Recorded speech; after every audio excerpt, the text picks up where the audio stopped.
Reborn इन novel world episode 7। Aarna संस्कार की तरफ देखती है और कहती है, नमन अंकल सुरभि मासी से प्यार करते थे, लेकिन सुरभि मासी ने किसी और से शादी कर ली। नमन अंकल के साथ होते हुए भी सभी मासी किसी और से शादी करने के लिए तैयार हो गई। आज उनका एक बच्चा है, भले ही वह दोनों इस दुनिया में नहीं है, लेकिन फिर भी नमन अंकल पर क्या देती होगी जब वह खुद के सामने अमन को देखते होंगे, अपनी मोहब्बत के बच्चे को। संस्कार आरना को अपनी तरफ करता है और कहता है, मोहब्बत तो बहुत पवित्र होती है। हाँ, कुछ लोग इस मोहब्बत को दागदार कर देते हैं क्योंकि उन्हें अपनी हवस मिटाने होती है, इसलिए वह लोग मोहब्बत का सहारा लेते हैं, लेकिन ऐसा नहीं है। आज ना, ये दुनिया बहुत खूबसूरत है और इस खूबसूरत दुनिया का हिस्सा हम और तुम है। भले ही आज हमारे बीच प्यार नहीं है, मोहब्बत नहीं है, लेकिन हमारे में इज्जत का रिश्ता तो है ना। हम दोनों एक दूसरे की इज्जत तो करते हैं ना।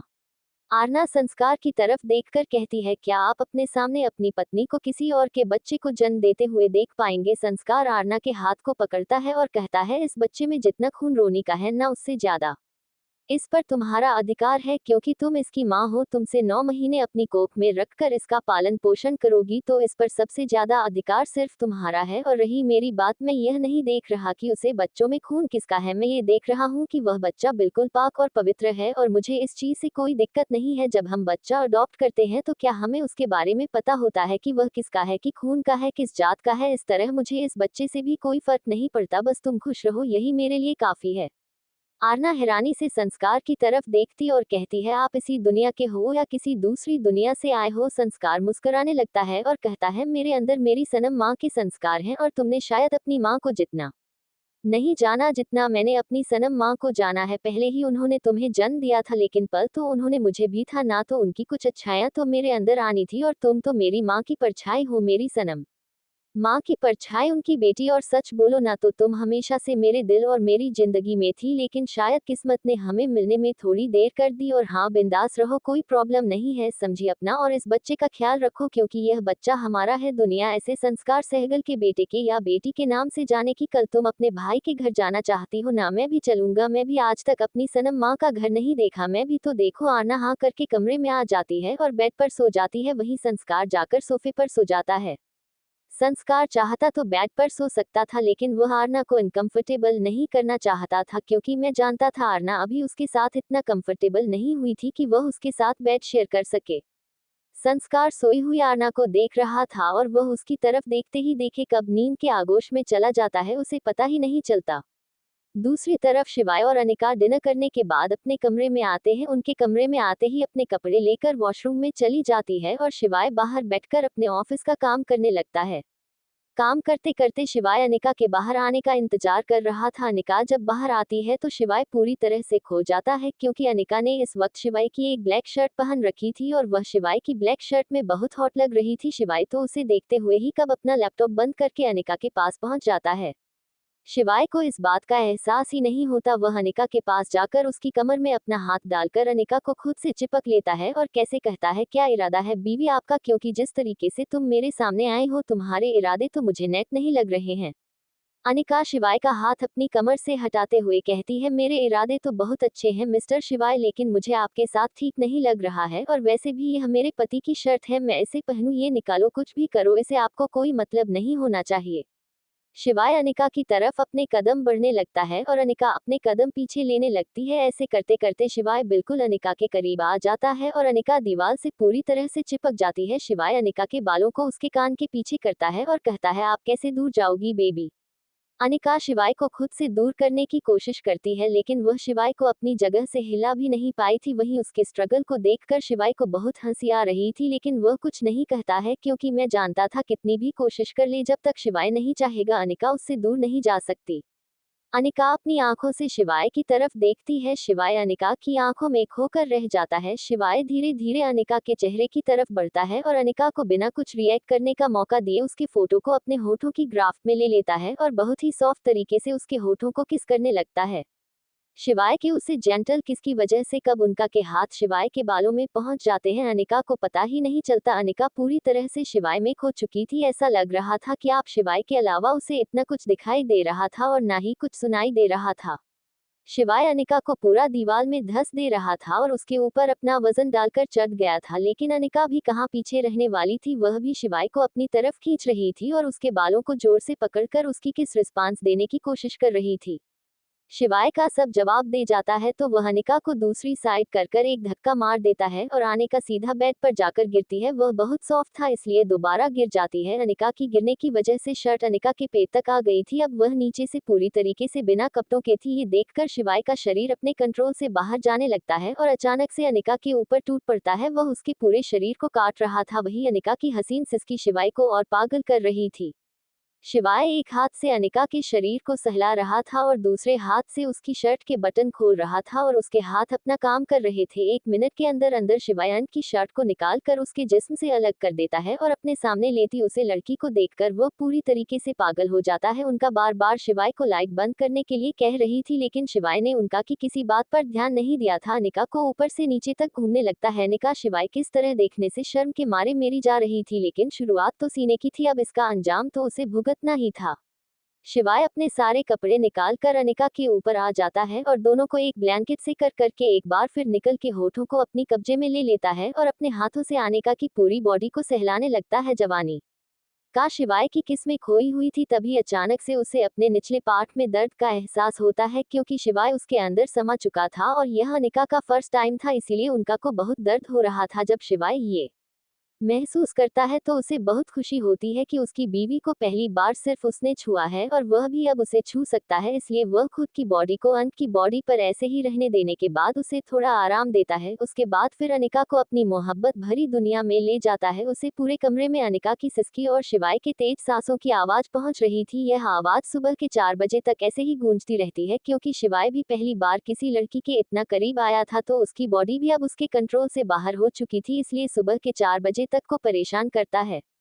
जब शिवाय अनिका को छोड़ता है तो अनिका तुरंत करवट लेकर नींद के आगोश में चली जाती है।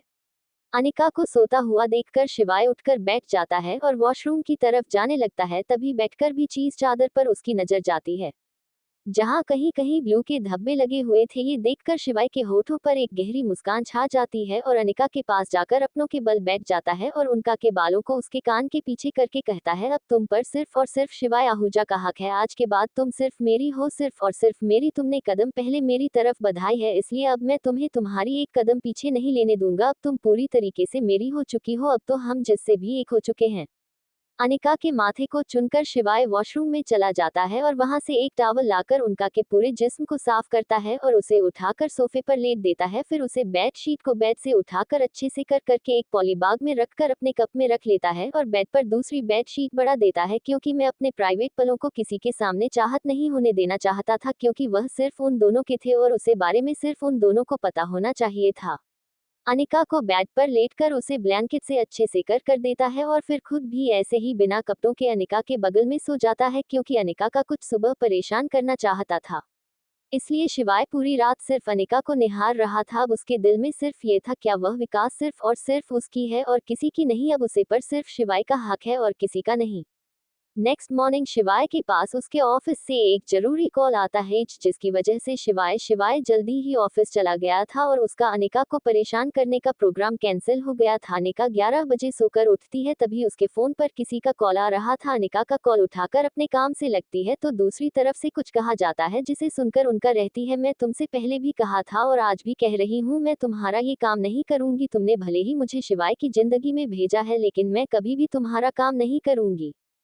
फोन की दूसरी तरफ से कुछ कहा जाता है तो उनका रहती है, अगर आप शिवाय को सच बता देना चाहते हैं तो बता दीजिए लेकिन मैं शिवाय को धोखा नहीं दूंगी क्योंकि मैं प्यार करती हूँ। शिवाय से शादी की है मैंने, उसे पति है वह मेरा और यह घर, ये परिवार, यह रिश्ते सब कुछ मेरे हैं। अगर तुम शिवाय को बता भी दोगे कि मैं उसकी जिंदगी में किसी मकसद से आई थी तो बता देना, मैं उसकी नफरत सह सकती हूँ लेकिन उसके साथ बेवफाई नहीं कर सकती। इसलिए आज के बाद फिर कभी भी मुझे कॉल मत करना वरना मैं खुद शिवाय को सारी हकीकत बता दूंगी। उसके बाद मेरे साथ जो होगा सो होगा लेकिन वह तुम्हारे साथ क्या करेगा इसकी तुम्हें अंदाजा भी नहीं है क्योंकि वह शिवाय आहूजा है। अपने दुश्मनों को मौत की घाट उतारना उसका पहला काम है। अगर वह मुझे मार भी देगा ना तो भी मुझे जन्नत नसीब होगी क्योंकि पति है वह मेरा और अब मैं पूरी तरीके से उसकी हो चुकी हूँ। इसलिए आज के बाद मेरे पास कभी फोन मत करना वरना मैं खुद अपने हाथों से तुम्हारी जान ले लूंगी क्योंकि इस परिवार पर और शिवाय पर उठने वाली हर नजर और हर बार को यह अनिका शिवाय आहूजा अपने ऊपर ले लेगी।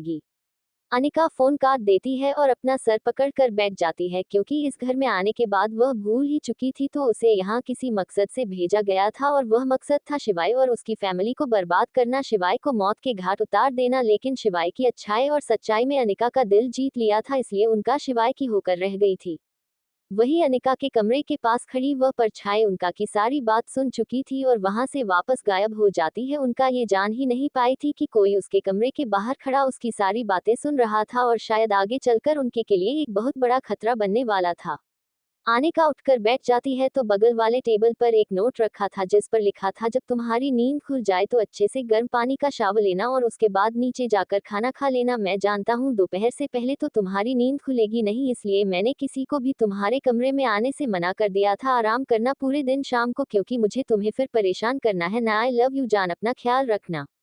अनिका शिवाय के उसे नोट को पढ़कर बहुत परेशान हो जाती है क्योंकि दिन पर दिन शिवाय की मोहब्बत अनिका के लिए बढ़ती जा रही थी, वहीं उन लोगों का दबाव भी उनका पर बढ़ता जा रहा था। उसे समझ में नहीं आ रहा था कि वह किसी चुने शिवाय की मोहब्बत को या फिर उन लोगों द्वारा दी गई धमकी को। ये तो आने वाला वक्त ही बताया कि क्या होने वाला है और क्या नहीं। नेक्स्ट मॉर्निंग शिवाय के पास उसके ऑफिस से एक जरूरी कॉल आता है जिसकी वजह से शिवाय जल्दी ही ऑफिस चला गया था और उसका अनिका को परेशान करने का प्रोग्राम कैंसिल हो गया था। अनिका 11 बजे सोकर उठती है, तभी उसके फोन पर किसी का कॉल आ रहा था। अनिका का कॉल उठाकर अपने काम से लगती है तो दूसरी तरफ से कुछ कहा जाता है जिसे सुनकर उनका रहती है, मैं तुमसे पहले भी कहा था और आज भी कह रही हूँ, मैं तुम्हारा ये काम नहीं करूंगी। तुमने भले ही मुझे शिवाय की जिंदगी में भेजा है लेकिन मैं कभी भी तुम्हारा काम नहीं करूंगी।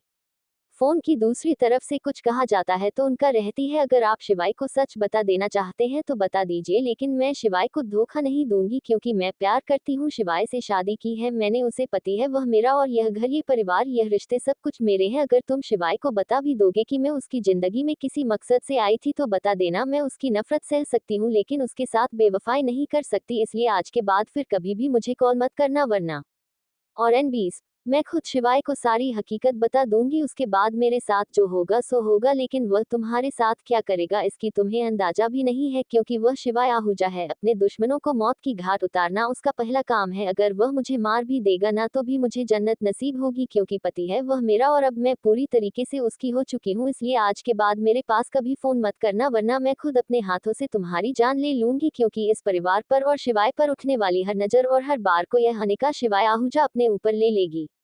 अनिका फोन काट देती है और अपना सर पकड़कर बैठ जाती है क्योंकि इस घर में आने के बाद वह भूल ही चुकी थी तो उसे यहाँ किसी मकसद से भेजा गया था और वह मकसद था शिवाय और उसकी फैमिली को बर्बाद करना, शिवाय को मौत के घाट उतार देना। लेकिन शिवाय की अच्छाई और सच्चाई में अनिका का दिल जीत लिया था, इसलिए उनका शिवाय की होकर रह गई थी। वही अनिका के कमरे के पास खड़ी वह परछाई उनका की सारी बात सुन चुकी थी और वहां से वापस गायब हो जाती है। उनका ये जान ही नहीं पाई थी कि कोई उसके कमरे के बाहर खड़ा उसकी सारी बातें सुन रहा था और शायद आगे चलकर उनके के लिए एक बहुत बड़ा खतरा बनने वाला था।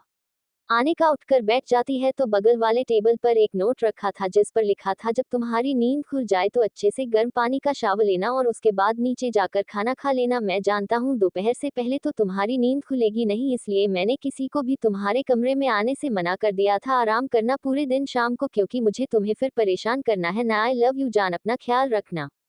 अनिका शिवाय के उसे नोट को पढ़कर बहुत परेशान हो जाती है क्योंकि दिन पर दिन शिवाय की मोहब्बत अनिका के लिए बढ़ती जा रही थी, वहीं उन लोगों का दबाव भी उनका पर बढ़ता जा रहा था। उसे समझ में नहीं आ रहा था कि वह किसी चुने शिवाय की मोहब्बत को या फिर उन लोगों द्वारा दी गई धमकी को। ये तो आने वाला वक्त ही बताया कि क्या होने वाला है और क्या नहीं। अनिका को कब डर लगने लगा था कि कहीं शिवाय उसे खुद से दूर न कर दे। इसी समय वह नहाकर तैयार होकर बेड पर बैठ जाती है आकर, क्योंकि उसे कुछ समझ नहीं आ रहा था। अब उनका पर दबाव बढ़ने लगी थी, उसे लग रहा था जैसे अब है शिवाय को देगी, और यह सच भी था। अगर शिवाय को पता चला कि उनका उसकी जिंदगी में किसी मकसद से आई थी तो वह उनका को अपनी जिंदगी से निकाल कर फेंक देगा। बिस्तर पर लेटी रहती है। दूसरी तरफ सनम कॉर्पोरेशन में इस वक्त शिवाय का पर हाय था, क्योंकि उसे एक ऐसा सच पता चला था जिससे उसका वजूद हिल गया था, विश्वास हो गया था और मोहब्बत पर सिर्फ भरोसा उठ गया था उसका, जिसे वह अपनी गुड़िया समझता था। हकीकत में वह उसकी गुड़िया नहीं बल्कि धोखेबाज और एक फरेबी थी जो उसकी गुड़िया का भेज रखी आई थी उसके पास। जी हाँ, जो सयाह अनिका के कमरे के बाहर खड़ा था वह कोई और नहीं बल्कि शिवाय था, जो अपनी एक फाइल लेने ऑफिस से आया था और अनिका की हकीकत जानकर उसका पूरा वजूद भी दिया था। शिवाय का गुस्सा उसके ऑफिस से बाहर हो चुका था। आज उसे ऐसा लग रहा था जैसे किसी ने उसे ठग लिया हो, और यही चीज शिवाय को सबसे ज्यादा नापसंद थी, क्योंकि उसे धोखा और धोखा देने वाले लोग उनसे सख्त थी। ऐसे ही लोगों ने उसके माँ पापा को छीन लिया था, और ऐसे ही लोगों से उसे दुनिया में सबसे ज्यादा नफरत करता था। रात के 11 बजे बज चुके थे, लेकिन शिवाय अभी तक घर नहीं आया था। अनिका परेशानी में बाहर टहल रही थी, क्योंकि शिवाय ना तो उसका कॉल उठा रहा था और न ही उसके किसी मैसेज का जवाब दे रहा था। अनिका बार बार शिवाय को कॉल करे जा रही थी। अब आखिर में आकर शिवाय का फोन स्विच ऑफ बताने लगा।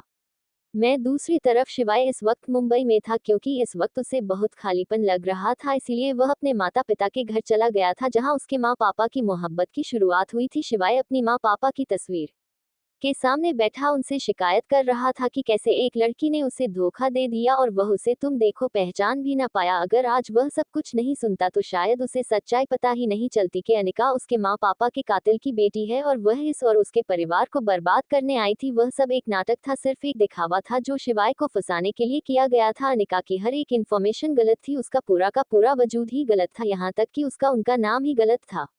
शिवाय काफी देर तक अभिमन्यु और सनम के कमरे में बैठा रहता है, लेकिन अभी तक उसे इस परेशानी से निकलने का कोई सॉल्यूशन नहीं मिला था, इसलिए वह वहीं बैठा बैठा कब सो जाता है उसे पता ही नहीं चलता। अगली सुबह की नींद खुलती है तो वह खुद को बहुत फ्रेश और ताज़ा महसूस कर रहा था। अब जाकर उसे एहसास हुआ था कि यह उसके माँ पापा का आशीर्वाद है उसके लिए। शिवाय अभिमन्यु और सनम के कमरे से निकलकर अपने कमरे में चला जाता है और वहां से तैयार होकर अपने मुंबई वाले ऑफिस में चला जाता है, क्योंकि वह अभी उनका को पेश नहीं करना चाहता था। शिवाय ने नमन को कॉल करके बता दिया था कि वह इस वक्त मुंबई है और उसकी बहुत जरूरी मीटिंग थी, इसलिए वह कल रात को यहाँ आ गया, और नमन ने घर में सबको बता दिया था। बहुत आश्चर्य हो रहा था कि सुबह में उसे एक बार भी कॉल करके इन्फॉर्म नहीं किया था। अनिका फोन पर कॉल आने लगता है और अनिका अपना फोन लेकर वहां से अपने कमरे में चली जाती है। कमरे में आकर वह बात करने लगती है। दूसरी तरफ से कुछ कहा जाता है तो इनका रहती है, देखिए पापा मैं आपको बता रही हूँ, मैं सब कुछ नहीं करूंगी, मैं इस फैमिली को बरकत नहीं करूंगी। वहीं उधर से कुछ कहा जाता है तो हम क्या कहती है प्लीज पापा। फिर कुछ कहा जाता है, ठीक है ये सब कुछ मैं सिर्फ और सिर्फ अपने पति को बचाने के लिए कर रही हूँ, और मैं आपके इशारों पर नाचने वाली कठपुतली नहीं हूँ। यह आखिरी बार है जब मैं आपकी कोई बात मान रही हूँ।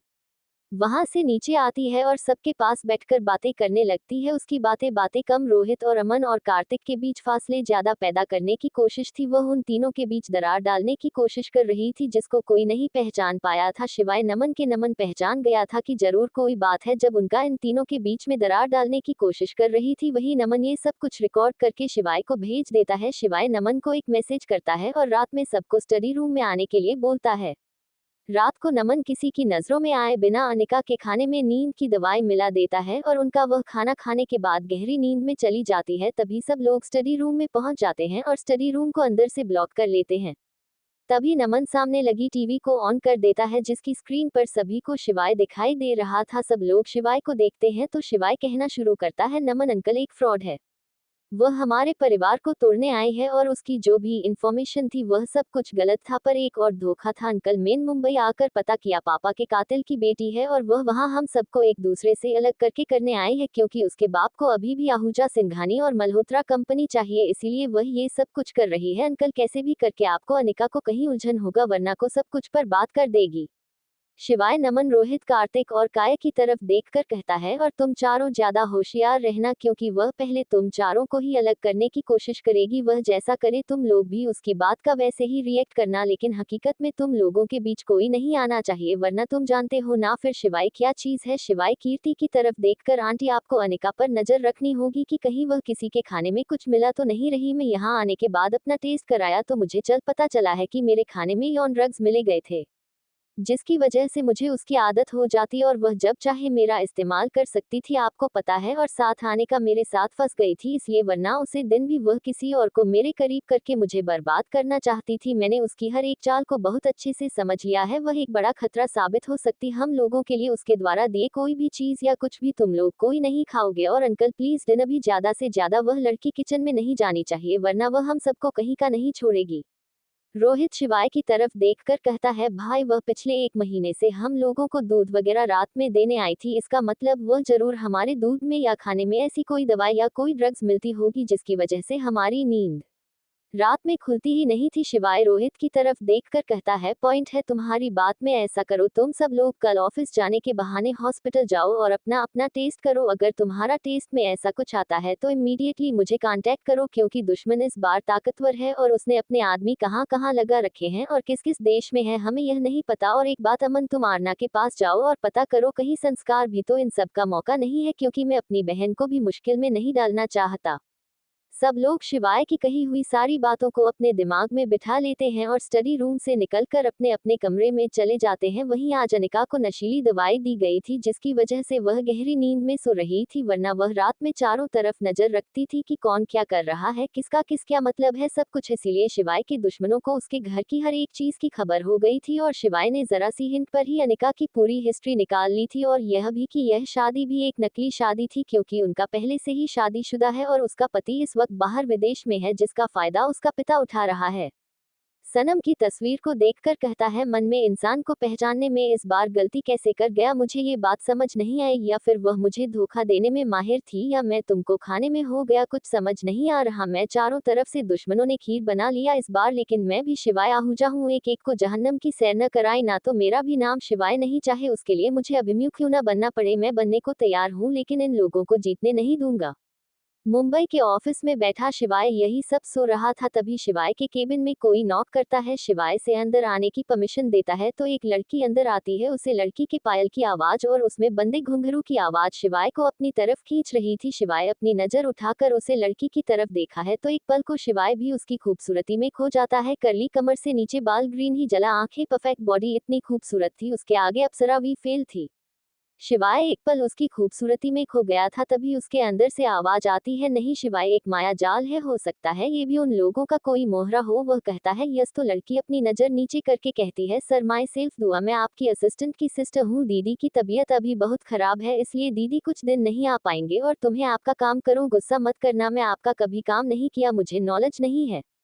शिवाय एक पल दुआ की तरफ देखा है और कहता है, ठीक है, लेकिन मेरी एक बात हमेशा याद रखना, मुझे काम में लापरवाही बिल्कुल पसंद नहीं है, मेरा काम टाइम सोना चाहिए, चाहे तुम्हें घर जाने में देर हो, क्या तुम्हें सुबह में जल्दी आना हो, बट मुझे मेरा काम टाइम से चाहिए और मेरा शेड्यूल मुझे बताओ जो तुमने आज बनाया होगा, और उसके बाद मेरी जो भी मीटिंग है उसकी तैयारी करो जाकर। दुआ हमें अपनी गर्दन हिलाकर शिवाय को उसका शेड्यूल बता देती है और वहां से बाहर चली जाती है।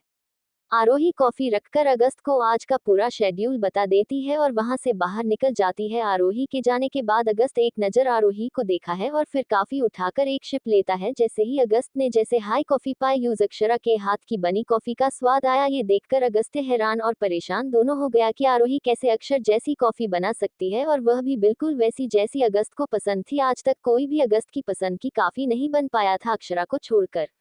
अगस्त इन बातों को अपने दिमाग से झटका अपना काम करने लगता है, क्योंकि आप वह पूरी तरीके से अपनी जिंदगी में आगे बढ़ना चाहता था, वह अक्षरा को उसकी जिंदगी में खुश देखना चाहता था, इसलिए उसने आप रजत और अक्षरा के खिलाफ कुछ भी करने से अपने आप को रोक लिया था। वही आज अगस्त का ध्यान बार बार आरोही की तरफ जा रहा था, क्योंकि आरोही में उसे अक्षरा की झलक दिख रही थी, उसे ऐसा लग रहा था जैसे वह आरोही ना होकर अक्षरा हो, इसलिए बार बार अगस्त आरोही को एक नजर देख रहा था। आज उसके दिमाग में अक्षरा की जगह आरोही थी, क्योंकि आरोही के अंदर रह रही है अक्षरा सबसे ज्यादा अगस्त से प्यार करती थी, इसीलिए उसने अपनी जिंदगी में सिर्फ अगस्त को जगह दी, उसने अपना परिवार भी छोड़ दिया था। अक्षरा ने अगस्त से क्या प्यार पाने के लिए सब कुछ छोड़ दिया था, अपना भाई, अपना परिवार, अपना दोस्त, अपनी आजादी, सब कुछ, और आज अगस्त को आरोही में वही अक्षरा दिखाई दे रही थी जो अगस्त को बहुत अच्छे से जानती थी और उसकी हर पसंद नापसंद और उसकी हर चीज को अगस्त से बढ़कर जानती थी, और यही बात आज पूरे दिन अगस्त को परेशान कर रही थी। उधर सात्विक और आस्था एक दूसरे से झगड़ा कर रहे थे, क्योंकि अभी तक सात्विक के पापा ने सात्विक को माफ नहीं किया था, क्योंकि उनके दोनों बच्चों ने उन्हें बिना बताए शादी कर ली थी, इसलिए वह सात्विक से नाराज थे, और इसी बात पर सात्विक आस्था को सुनाई जा रहा था कि उसकी जल्दबाजी की वजह से आज उसके माँ पापा उससे नाराज हैं, और आस्था सात्विक को समझा समझा कर थक चुकी थी कि उसने कुछ नहीं किया है जो था हालातों की वजह से था। वही एक बिल्डिंग के ऊपर खड़ा एक आदमी किसी आदमी को बता रहा था कि उसे कैसे ओबरॉय कंस्ट्रक्शन को बर्बाद करना है और कैसे वह रजत ओबरॉय को अपने कदमों में लाना चाहता है, क्योंकि रजत ओबरॉय ने उसकी बहन को रिजेक्ट किया था, जिसकी वजह से उसकी बहन ने सुसाइड करने की कोशिश की थी। वह आदमी अपनी बहन से बहुत प्यार करता था, इसलिए उसे किसी भी कीमत पर रजत से बदला लेना था अपनी बहन का।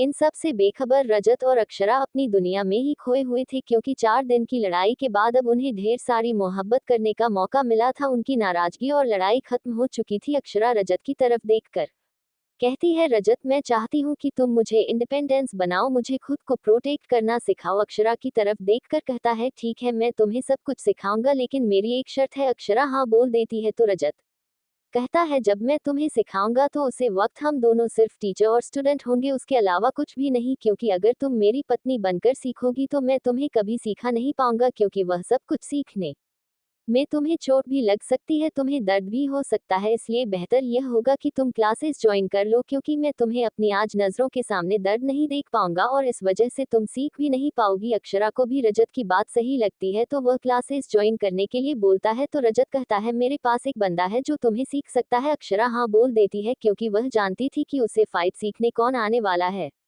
अक्षरा ने नॉवल में पढ़ा था, रजत का बेस्ट फ्रेंड और उसका सबसे करीबी दोस्त फाइटिंग में नंबर 1 था। उसकी फाइटिंग स्कूल और कॉलेजेस थे जिसमें वह सबको ये सब सिखाता थी, लेकिन वह पर्सनली कभी किसी को टीच नहीं करता था। लेकिन अगर रजत उसे बोलेगा तो वह अक्षरा को सिखाने जरूर आएगा।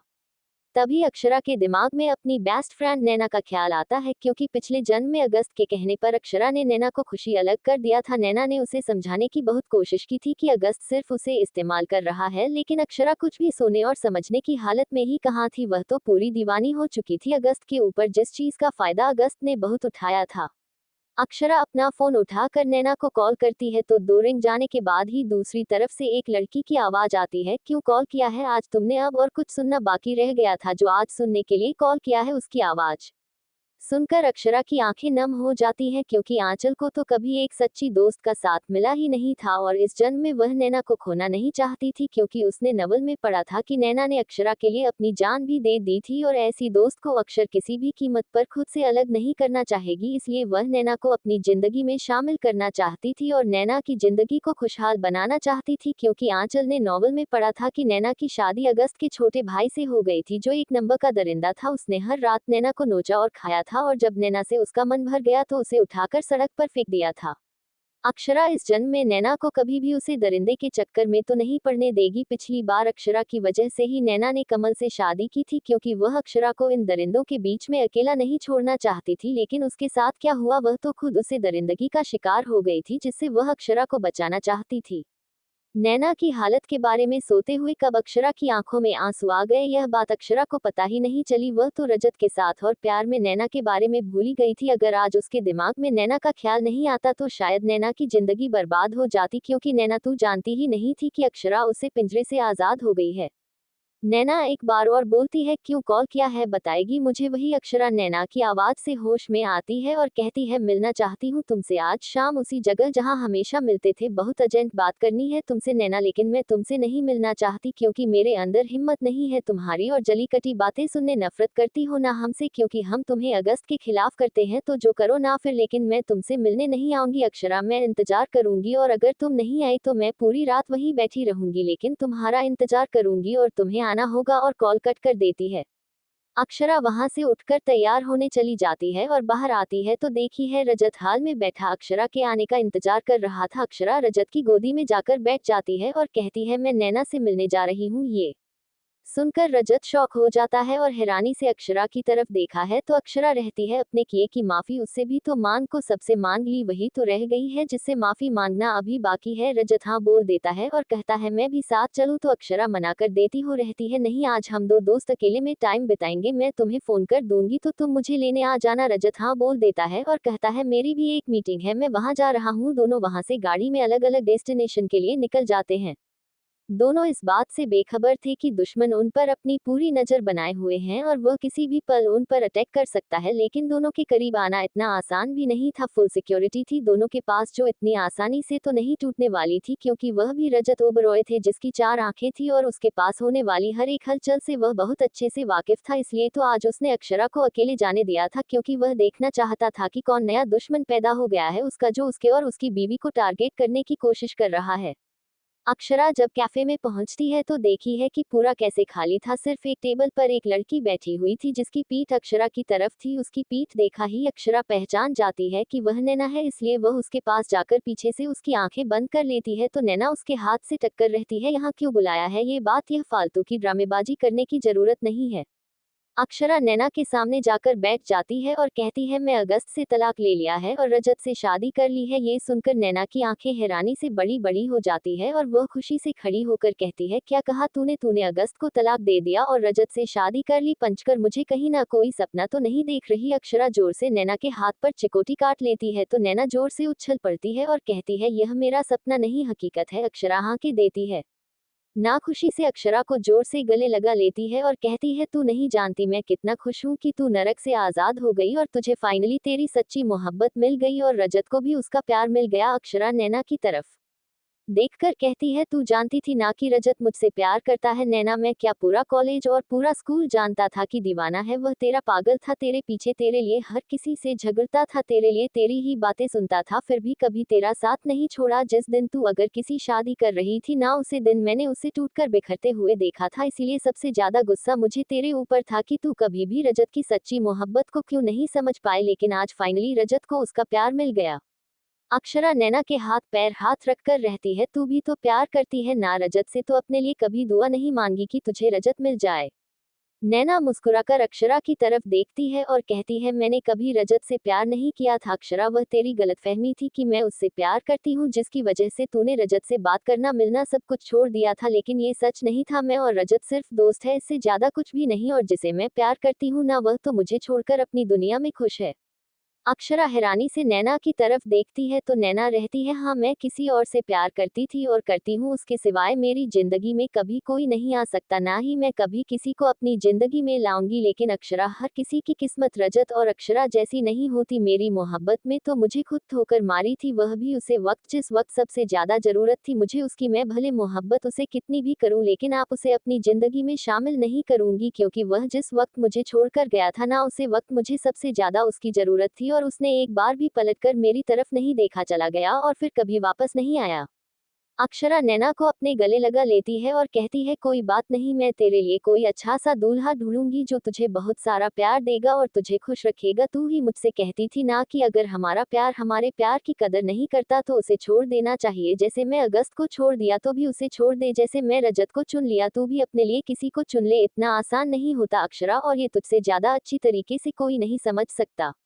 आरोही कॉफी रखकर अगस्त को आज का पूरा शेड्यूल बता देती है और वहां से बाहर निकल जाती है। आरोही के जाने के बाद अगस्त एक नजर आरोही को देखा है और फिर काफी उठाकर एक शिप लेता है। जैसे ही अगस्त ने जैसे हाई कॉफी पाई, यूज अक्षरा के हाथ की बनी कॉफी का स्वाद आया। ये देखकर अगस्त हैरान और परेशान दोनों हो गया कि आरोही कैसे अक्षर जैसी कॉफी बना सकती है, और वह भी बिल्कुल वैसी जैसी अगस्त को पसंद थी। आज तक कोई भी अगस्त की पसंद की कॉफी नहीं बन पाया था अक्षरा को छोड़कर। अगस्त इन बातों को अपने दिमाग से झटका अपना काम करने लगता है, क्योंकि आप वह पूरी तरीके से अपनी जिंदगी में आगे बढ़ना चाहता था, वह अक्षरा को उसकी जिंदगी में खुश देखना चाहता था, इसलिए उसने आप रजत और अक्षरा के खिलाफ कुछ भी करने से अपने आप को रोक लिया था।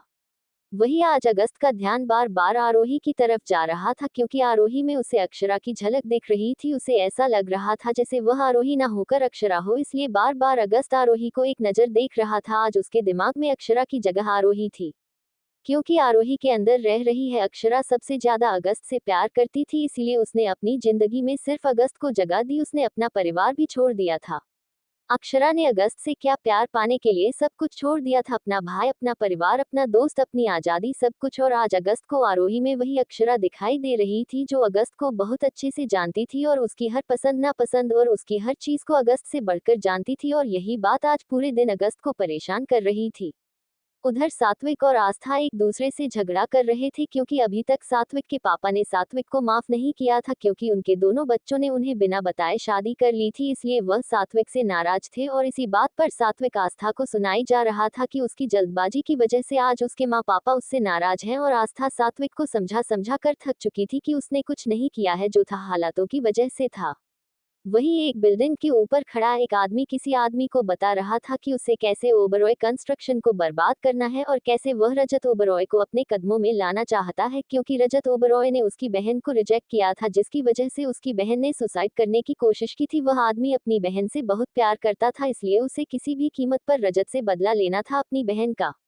इन सब से बेखबर रजत और अक्षरा अपनी दुनिया में ही खोए हुए थे, क्योंकि 4 दिन की लड़ाई के बाद अब उन्हें ढेर सारी मोहब्बत करने का मौका मिला था। उनकी नाराजगी और लड़ाई खत्म हो चुकी थी। अक्षरा रजत की तरफ देखकर कहती है, रजत मैं चाहती हूँ कि तुम मुझे इंडिपेंडेंस बनाओ, मुझे खुद को प्रोटेक्ट करना सिखाओ। अक्षरा की तरफ देखकर कहता है, ठीक है मैं तुम्हें सब कुछ सिखाऊंगा, लेकिन मेरी एक शर्त है। अक्षरा हाँ बोल देती है तो रजत कहता है, जब मैं तुम्हें सिखाऊंगा तो उसे वक्त हम दोनों सिर्फ टीचर और स्टूडेंट होंगे, उसके अलावा कुछ भी नहीं, क्योंकि अगर तुम मेरी पत्नी बनकर सीखोगी तो मैं तुम्हें कभी सीखा नहीं पाऊंगा, क्योंकि वह सब कुछ सीखने में तुम्हें चोट भी लग सकती है, तुम्हें दर्द भी हो सकता है, इसलिए बेहतर यह होगा कि तुम क्लासेस ज्वाइन कर लो, क्योंकि मैं तुम्हें अपनी आज नजरों के सामने दर्द नहीं देख पाऊंगा और इस वजह से तुम सीख भी नहीं पाओगी। अक्षरा को भी रजत की बात सही लगती है तो वह क्लासेस ज्वाइन करने के लिए बोलता है, तो रजत कहता है, मेरे पास एक बंदा है जो तुम्हें सीख सकता है। अक्षरा हाँ बोल देती है, क्योंकि वह जानती थी कि उसे फाइट सीखने कौन आने वाला है।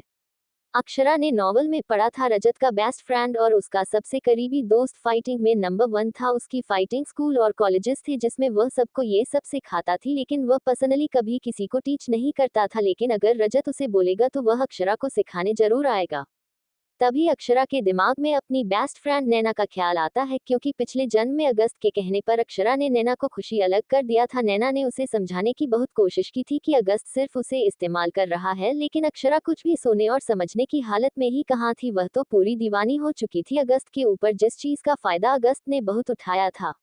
अक्षरा अपना फोन उठाकर नैना को कॉल करती है, तो 2 रिंग जाने के बाद ही दूसरी तरफ से एक लड़की की आवाज आती है, क्यों कॉल किया है आज तुमने, अब और कुछ सुनना बाकी रह गया था जो आज सुनने के लिए कॉल किया है। उसकी आवाज सुनकर अक्षरा की आंखें नम हो जाती हैं, क्योंकि आंचल को तो कभी एक सच्ची दोस्त का साथ मिला ही नहीं था और इस जन्म में वह नैना को खोना नहीं चाहती थी, क्योंकि उसने नवल में पढ़ा था कि नैना ने अक्षरा के लिए अपनी जान भी दे दी थी और ऐसी दोस्त को अक्षर किसी भी कीमत पर खुद से अलग नहीं करना चाहेगी, इसलिए वह नैना को अपनी जिंदगी में शामिल करना चाहती थी और नैना की जिंदगी को खुशहाल बनाना चाहती थी, क्योंकि आंचल ने नॉवल में पढ़ा था कि नैना की शादी अगस्त के छोटे भाई से हो गई थी, जो एक नंबर का दरिंदा था। उसने हर रात नैना को नोचा और खाया था और जब नैना से उसका मन भर गया तो उसे उठाकर सड़क पर फेंक दिया था। अक्षरा इस जन्म में नैना को कभी भी उसे दरिंदे के चक्कर में तो नहीं पड़ने देगी। पिछली बार अक्षरा की वजह से ही नैना ने कमल से शादी की थी, क्योंकि वह अक्षरा को इन दरिंदों के बीच में अकेला नहीं छोड़ना चाहती थी, लेकिन उसके साथ क्या हुआ, वह तो खुद उसे दरिंदगी का शिकार हो गई थी, जिससे वह अक्षरा को बचाना चाहती थी। नैना की हालत के बारे में सोते हुए कब अक्षरा की आंखों में आंसू आ गए, यह बात अक्षरा को पता ही नहीं चली। वह तो रजत के साथ और प्यार में नैना के बारे में भूली गई थी। अगर आज उसके दिमाग में नैना का ख्याल नहीं आता तो शायद नैना की जिंदगी बर्बाद हो जाती, क्योंकि नैना तू जानती ही नहीं थी कि अक्षरा उसे पिंजरे से आजाद हो गई है। नैना एक बार और बोलती है, क्यों कॉल किया है, बताएगी मुझे। वही अक्षरा नैना की आवाज से होश में आती है और कहती है, मिलना चाहती हूँ तुमसे आज शाम उसी जगह जहाँ हमेशा मिलते थे, बहुत अर्जेंट बात करनी है तुमसे नैना, लेकिन मैं तुमसे नहीं मिलना चाहती, क्योंकि मेरे अंदर हिम्मत नहीं है तुम्हारी और जली कटी बातें सुनने। नफरत करती हो ना हमसे, क्योंकि हम तुम्हें अगस्त के खिलाफ करते हैं, तो जो करो ना फिर, लेकिन मैं तुमसे मिलने नहीं आऊंगी अक्षरा, मैं इंतजार करूंगी और अगर तुम नहीं आई तो मैं पूरी रात वहीं बैठी रहूंगी, लेकिन तुम्हारा इंतजार करूंगी और तुम्हें आना होगा। और कॉल कट कर देती है। अक्षरा वहां से उठकर तैयार होने चली जाती है और बाहर आती है तो देखी है रजत हाल में बैठा अक्षरा के आने का इंतजार कर रहा था। अक्षरा रजत की गोदी में जाकर बैठ जाती है और कहती है, मैं नैना से मिलने जा रही हूँ। ये सुनकर रजत शॉक हो जाता है और हैरानी से अक्षरा की तरफ देखा है तो अक्षरा रहती है अपने किए की माफी, उससे भी तो मांग को सबसे मांग ली, वही तो रह गई है जिससे माफी मांगना अभी बाकी है। रजत हाँ बोल देता है और कहता है, मैं भी साथ चलूं, तो अक्षरा मना कर देती हो रहती है, नहीं आज हम दो दोस्त अकेले में टाइम बिताएंगे, मैं तुम्हें फोन कर दूंगी तो तुम मुझे लेने आ जाना। रजत हाँ बोल देता है और कहता है, मेरी भी एक मीटिंग है, मैं वहां जा रहा हूँ। दोनों वहां से गाड़ी में अलग अलग डेस्टिनेशन के लिए निकल जाते हैं। दोनों इस बात से बेखबर थे कि दुश्मन उन पर अपनी पूरी नजर बनाए हुए हैं और वह किसी भी पल उन पर अटैक कर सकता है, लेकिन दोनों के करीब आना इतना आसान भी नहीं था। फुल सिक्योरिटी थी दोनों के पास, जो इतनी आसानी से तो नहीं टूटने वाली थी, क्योंकि वह भी रजत ओबरॉय थे जिसकी 4 आंखें थी और उसके पास होने वाली हर एक हलचल से वह बहुत अच्छे से वाकिफ था। इसलिए तो आज उसने अक्षरा को अकेले जाने दिया था, क्योंकि वह देखना चाहता था कि कौन नया दुश्मन पैदा हो गया है उसका, जो उसके और उसकी बीवी को टारगेट करने की कोशिश कर रहा है। अक्षरा जब कैफे में पहुंचती है तो देखी है कि पूरा कैसे खाली था। सिर्फ एक टेबल पर एक लड़की बैठी हुई थी जिसकी पीठ अक्षरा की तरफ थी। उसकी पीठ देखा ही अक्षरा पहचान जाती है कि वह नैना है, इसलिए वह उसके पास जाकर पीछे से उसकी आंखें बंद कर लेती है तो नैना उसके हाथ से टक्कर रहती है। यहाँ क्यों बुलाया है ये बात, यह फालतू की ड्रामेबाजी करने की जरूरत नहीं है। अक्षरा नैना के सामने जाकर बैठ जाती है और कहती है मैं अगस्त से तलाक ले लिया है और रजत से शादी कर ली है। ये सुनकर नैना की आंखें हैरानी से बड़ी बड़ी हो जाती है और वह खुशी से खड़ी होकर कहती है क्या कहा तूने? तूने अगस्त को तलाक दे दिया और रजत से शादी कर ली? पंचकर मुझे कहीं ना कोई सपना तो नहीं देख रही? अक्षरा जोर से नैना के हाथ पर चिकोटी काट लेती है तो नैना जोर से उछल पड़ती है और कहती है यह मेरा सपना नहीं हकीकत है। अक्षरा हाँ के देती है। नाखुशी से अक्षरा को जोर से गले लगा लेती है और कहती है तू नहीं जानती मैं कितना खुश हूँ कि तू नरक से आजाद हो गई और तुझे फाइनली तेरी सच्ची मोहब्बत मिल गई और रजत को भी उसका प्यार मिल गया। अक्षरा नैना की तरफ देखकर कहती है तू जानती थी ना कि रजत मुझसे प्यार करता है? नैना मैं क्या पूरा कॉलेज और पूरा स्कूल जानता था कि दीवाना है वह तेरा, पागल था तेरे पीछे, तेरे लिए हर किसी से झगड़ता था, तेरे लिए तेरी ही बातें सुनता था, फिर भी कभी तेरा साथ नहीं छोड़ा। जिस दिन तू अगर किसी शादी कर रही थी ना, उसी दिन मैंने उसे टूटकर बिखरते हुए देखा था। इसीलिए सबसे ज्यादा गुस्सा मुझे तेरे ऊपर था कि तू कभी भी रजत की सच्ची मोहब्बत को क्यों नहीं समझ पाए, लेकिन आज फाइनली रजत को उसका प्यार मिल गया। अक्षरा नैना के हाथ पैर हाथ रखकर रहती है तू भी तो प्यार करती है ना रजत से, तो अपने लिए कभी दुआ नहीं मांगी कि तुझे रजत मिल जाए? नैना मुस्कुराकर अक्षरा की तरफ देखती है और कहती है मैंने कभी रजत से प्यार नहीं किया था अक्षरा, वह तेरी गलतफहमी थी कि मैं उससे प्यार करती हूँ, जिसकी वजह से तूने रजत से बात करना मिलना सब कुछ छोड़ दिया था, लेकिन ये सच नहीं था। मैं और रजत सिर्फ दोस्त है, इससे ज्यादा कुछ भी नहीं, और जिसे मैं प्यार करती हूँ ना, वह तो मुझे छोड़कर अपनी दुनिया में खुश है। अक्षरा हैरानी से नैना की तरफ देखती है तो नैना रहती है हाँ मैं किसी और से प्यार करती थी और करती हूँ, उसके सिवाय मेरी जिंदगी में कभी कोई नहीं आ सकता, ना ही मैं कभी किसी को अपनी जिंदगी में लाऊंगी। लेकिन अक्षरा हर किसी की किस्मत रजत और अक्षरा जैसी नहीं होती। मेरी मोहब्बत में तो मुझे खुद ठोकर मारी थी, वह भी उसे वक्त जिस वक्त सबसे ज्यादा जरूरत थी मुझे उसकी। मैं भले मोहब्बत उसे कितनी भी करूं, लेकिन आप उसे अपनी जिंदगी में शामिल नहीं करूंगी, क्योंकि वह जिस वक्त मुझे छोड़कर गया था ना, उसे वक्त मुझे सबसे ज्यादा उसकी जरूरत थी और उसने एक बार भी पलटकर मेरी तरफ नहीं देखा, चला गया और फिर कभी वापस नहीं आया। अक्षरा नैना को अपने गले लगा लेती है और कहती है कोई बात नहीं, मैं तेरे लिए कोई अच्छा सा दूल्हा ढूंढूंगी जो तुझे बहुत सारा प्यार देगा और तुझे खुश रखेगा। तू ही मुझसे कहती थी ना कि अगर हमारा प्यार हमारे प्यार की कदर नहीं करता तो उसे छोड़ देना चाहिए। जैसे मैं अगस्त को छोड़ दिया तो भी उसे छोड़ दे, जैसे मैं रजत को चुन लिया तू भी अपने लिए किसी को चुन ले। इतना आसान नहीं होता अक्षरा, और ये तुझसे ज्यादा अच्छी तरीके से कोई नहीं समझ सकता। Thank you for listening. Like और कमेंट करना ना भूलें और मोर स्टोरीज के लिए सब्सक्राइब करें। मिलते हैं नेक्स्ट वीडियो में।